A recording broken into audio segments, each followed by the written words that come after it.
जय हिंद सभी स्टूडेंट को। स्वागत है आप सभी छात्रों का आज की टेस्ट में। बच्चों, आज संडे है तो हमने आप सभी बच्चों के लिए साइंस विषय का एक ऑब्जेक्टिव टेस्ट लेकर आ गए हैं, जो आप सभी के क्लास 10th के साइंस के वीवीआई ऑब्जेक्टिव टेस्ट होने वाले हैं, जो आप सभी बच्चों के मैट्रिक परीक्षा 2025 के लिए बहुत ही महत्वपूर्ण है।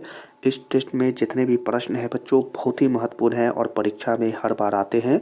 तो अगर आपके भी क्लास 10 में साइंस विषय है तो सभी छात्र इस टेस्ट को अच्छे से देखिएगा, अच्छे से दीजिएगा। बच्चों, टेस्ट देने का तरीका बताते, प्रश्न नंबर लिखेंगे और उसके आगे अपने आंसर ए, बी या सी और डी में से जो भी आपके आंसर होंगे उसे अपने कॉपी में नोट करते हुआ चलिएगा और टेस्ट के अंत में सभी को हम सही आंसर बताएंगे। चलिए आज की टेस्ट को शुरू करते हैं। बहुत ही महत्वपूर्ण क्वेश्चन है। पहला क्वेश्चन सही बच्चों के लिए, पत्तियों में गैसों का आदान प्रदान कहाँ होता है?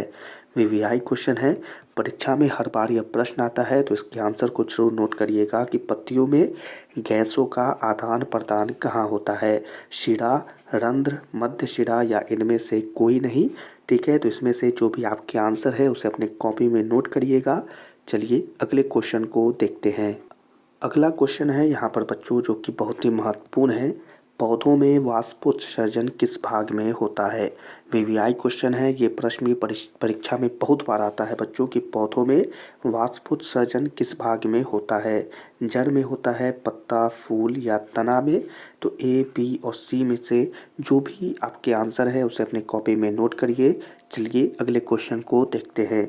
अगला क्वेश्चन सभी बच्चों के लिए, मानव रक्त में उपस्थित यूरिया की सामान्य मात्रा क्या होती है?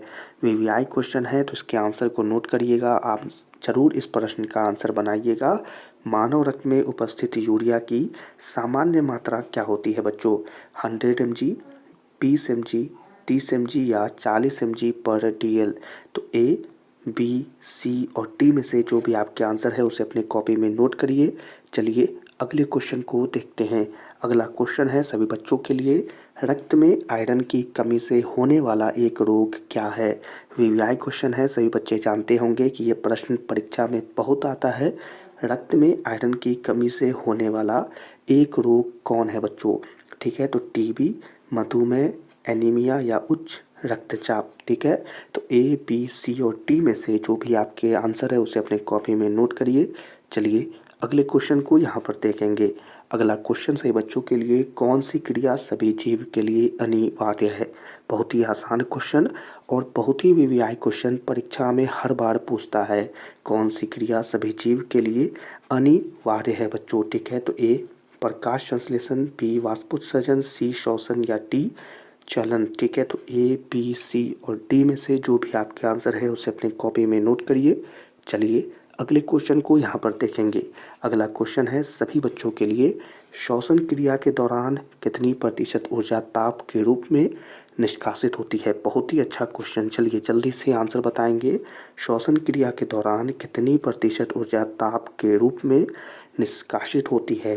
20%, 40%, 60% या 80%? तो ए, बी, सी और डी में से जो भी आपके आंसर है उसे अपने कॉपी में नोट करिए। चलिए अगले क्वेश्चन को यहाँ पर देखेंगे। अगला क्वेश्चन सभी बच्चों के लिए, मनुष्य में वृक्क एक तंत्र का भाग है जो संबंधित होता है। तो वीवीआई क्वेश्चन है, जल्दी से बताएंगे किससे संबंधित होता है?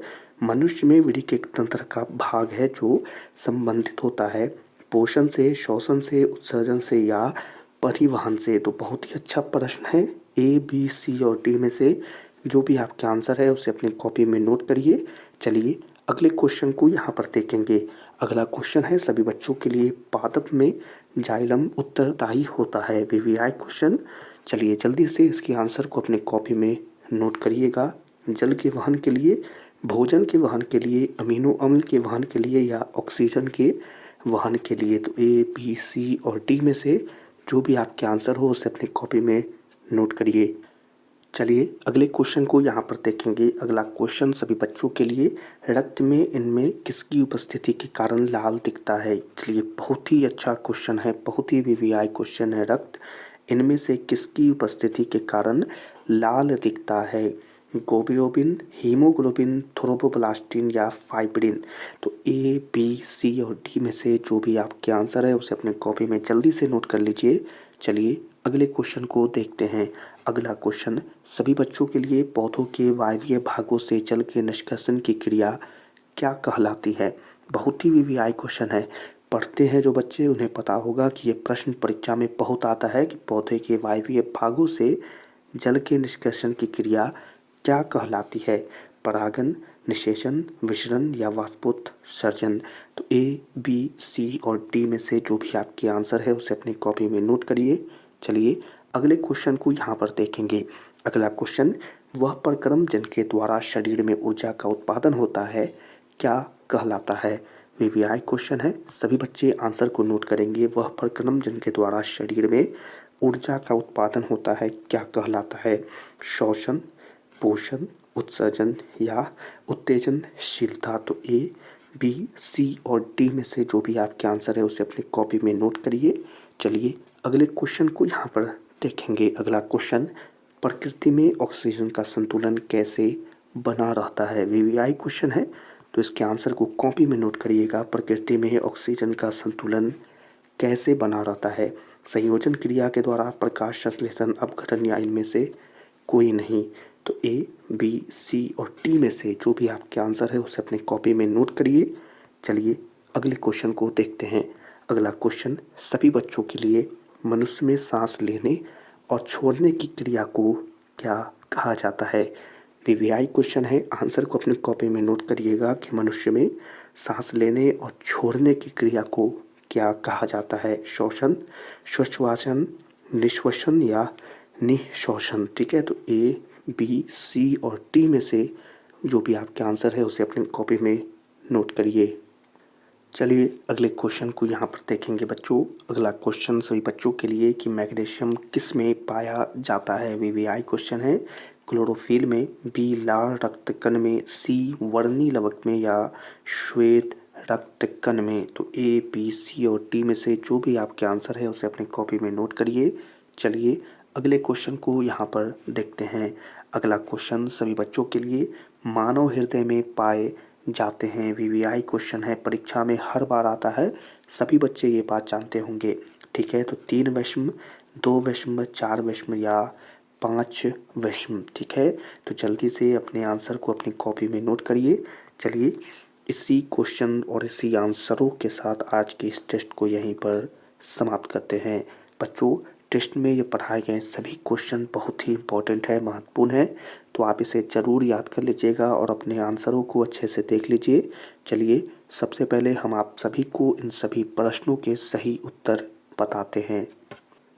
चलिए बच्चों ध्यान देंगे इधर, आपने अपने सभी क्वेश्चनों के जो आंसर नोट किए हैं उसे मिलाना शुरू करेंगे बच्चों। पहला नंबर क्वेश्चन का जो सही आंसर है वो हो जाएगा बी। दूसरे नंबर क्वेश्चन का सही आंसर है बी। तीसरे नंबर क्वेश्चन का सही आंसर है डी। चौथे नंबर क्वेश्चन का सही आंसर है सी। पाँचवें नंबर क्वेश्चन का सही आंसर है सी। छठे नंबर क्वेश्चन का सही आंसर है ए। सातवां नंबर क्वेश्चन होगा सी। आठवां नंबर क्वेश्चन होगा ए। नौवां नंबर क्वेश्चन है बी। 10वां नंबर क्वेश्चन है डी। 11वां नंबर क्वेश्चन है ए। 12वां नंबर क्वेश्चन है बी। 13वां नंबर क्वेश्चन है बी। 14 नंबर क्वेश्चन है ए और 15वां नंबर क्वेश्चन का सही आंसर है सी। तो प्यारे बच्चों आपके सभी प्रश्नों के सही आंसर हमने सही बच्चों को बता दिया है, तो आप इन सभी प्रश्नों को उनके सही आंसर के साथ जल्दी से याद कर लें और परीक्षा में यह प्रश्नों के आंसर अगर आएँ, आपसे यह प्रश्न अगर पूछे तो इनके आंसर ज़रूर बना कर आइएगा। इन्हीं सब बातों के साथ आज की इस टेस्ट को यहीं पर समाप्त करते हैं। यह टेस्ट पसंद आई हो तो प्यारे बच्चों इसे लाइक कर दें और अपने मैट्रिक परीक्षा 2025 के लिए चैनल को सब्सक्राइब कर लें। इस क्लास को अपने दोस्तों के साथ भी ज़रूर शेयर करें और उन्हें भी यह टेस्ट देने के लिए ज़रूर कहें और उनसे ही पूछें कि उनके कितने प्रश्न सही हुए। और आज की यह टेस्ट आपको कैसी लगी कमेंट में ज़रूर बताएं। सभी छात्रों से मिलेंगे अगली क्लास में, तब तक के लिए आप सभी छात्रों को जय हिंद।